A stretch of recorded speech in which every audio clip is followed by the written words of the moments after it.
So I've been continuing to delve into this thing about expectations. And the other day I talked about them, that they are a major cause of suffering in our lives. And my definition was this mistaken notion that people and objects will perform and function, respond and behave as we wish so we can be happy in this life.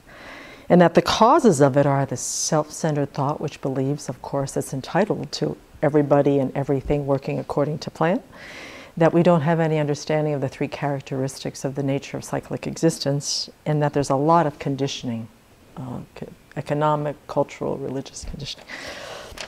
So going in a little bit deeper to this, and so part of the suffering comes is because we have these expectations, then of course they're not met, they're unrealistic, and then the suffering happens. So then I thought about, there's a slight variation on this theme, which is the mistaken notion that people and objects will perform, function, respond, behave as we wish so we can be miserable and unhappy in this life. And that this is where I see I am most successful in getting my expectations met.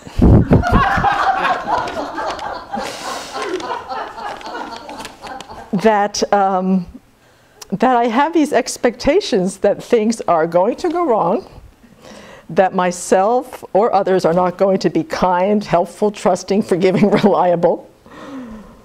So, and so what happens is, you know, when things don't go my way, is that it reifies, I pigeonhole, taking all of these little perceived harms, sufferings in my life. And as Venerable taught the other day about this ice block, I happen to have an ice sculpture. I kind of wanted to caricaturize my hurts and my harms that I hold on as I use as a filter in this life. And it's a sculpture that I have on this rickety wagon that has these little wheels that go, and it's got a little handle, it weighs about 400 pounds, and I take it everywhere I go.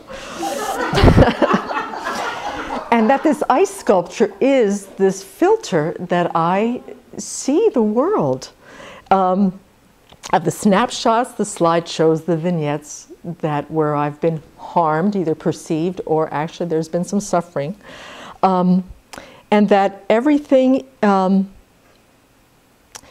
it's a way in which I continue to foster the idea that I have failed or the world has failed me. Over and over again, these little vignettes.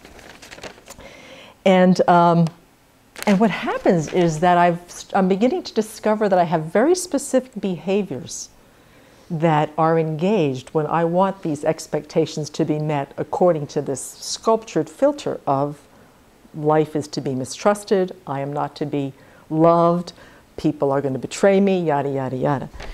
And some of the behaviors are, I procrastinate, I don't keep my promises, I become very oversensitive, I act out, so that people sometimes, their normal response is just to be frustrated and say, I just don't want to deal with this person right now.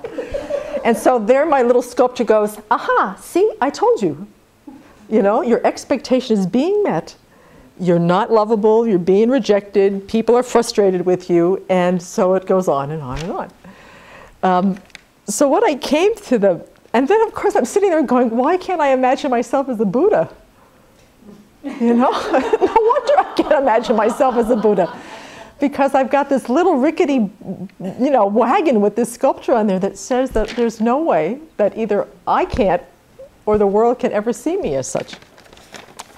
So what this all came back down to is how powerful our minds are. That through, you know, these things that have happened to me in my life, due to my karma, due to causes and conditions, I've experienced the results, but instead of just rejoicing that I've experienced the results and that they're done, my response to them is to continue to create the causes and conditions for suffering. And the power of the mind is, it's not that so much I'm experiencing the results in the world, I'm experiencing the results in my own mind. So there's two kinds of results. For me, there's the result where I actually create the causes and conditions to be harmed, to feel that, you know, someone is bringing some sort of misfortune upon me or hurting me. But then there's this whole other propensity to think like that. in which I manufacture a perceived harm, I set the behavior in action, I create the causes and conditions to see the world through that particular filter. So this is another whole level of the power of my mind and how karma, at least maybe I need to have more questions and explore this, is that karma, the results of this way of thinking experience my worldview, and how I have to own that. You know, so much a part of this little wagon with this 400-pound sculpture on it is that I have to realize that I have been the sculptor. You know, rather than letting things pass through my life like a stream, I have reified, I've concretized, I've frozen them, and I have built this thing, rather than let them just be a stream of my continuity of mind, my karma ripening, you know, and letting it go. I have just created this huge sculpture in my mind that brings an amazing amount of misery because my expectations get met, the way that my little deluded mind thinks about what's going on. So my practice is to really start turning and looking at that little wagon and going, wait a minute, this is not what's happening. Or are you sure that this is what's happening? You know, when Venerable, she's got this great saying that says, you know, don't believe everything you think. And I put that, you know, if I was to ever get a tattoo, that's the tattoo that I would have across. Well, it would have to be something that I would be able to see. So it would probably be on my hand or my arm, is don't believe everything you think. And to realize that the power of the mind has the power to create the joy and the happiness in our minds, and it equally has the power to create the suffering and the misery and the discontent. And which one do we want? Because we are pretty much the one who's going to determine what that's going to be. So I'll see what I'm going to do about that ice sculpture. I mean, it's actually been starting to melt the past few years, and I don't take it everywhere I go, and it's actually gotten quite a bit smaller than it was when I first moved to the Abbey. But so think about the power of our minds.